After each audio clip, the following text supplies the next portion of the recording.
1986 সালে রাজীব গান্ধীর পরেই প্রথম আলিপুরদুয়ারে আসছেন দেশের দ্বিতীয় কোনো প্রধানমন্ত্রী। বৃহস্পতিবার সিকিম হয়ে আলিপুরদুয়ারে একাধিক কর্মসূচিতে আসছেন মোদী।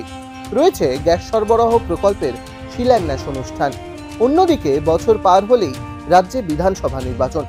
রাজ্যে এসে আগামী নির্বাচনের জন্য রাজ্যের প্রধান বিরোধী দলের আন্দোলনের রূপরেখা তৈরি করে দেবেন তিনি বলেই ধারণা রাজনৈতিক মহলের। আজ সকাল 10টায় বাগডোগরা বিমান ঘাঁটিতে পৌঁছবে প্রধানমন্ত্রীর বিমান। সিকিমের ভারত ভক্তির 50 বছরের উদযাপন অনুষ্ঠান রয়েছে। সেখানে একগুচ্ছ প্রকল্পের শিলান্যাস করে আলিপুরদুয়ারে আসবেন প্রধানমন্ত্রী।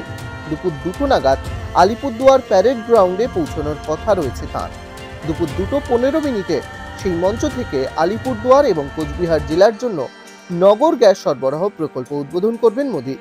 তবে শুধু প্রশাসনিক কাজেই রাজ্যে আসছেন না তিনি, থাকছে একটি জনসভাও। বিধানসভা নির্বাচনের প্রাক্কালে বলা যেতে পারে এটাই তার প্রথম জনসভা। ডাউনলোড করুন এই সময় অ্যাপ iOS ও অ্যান্ড্রয়েডের জন্য।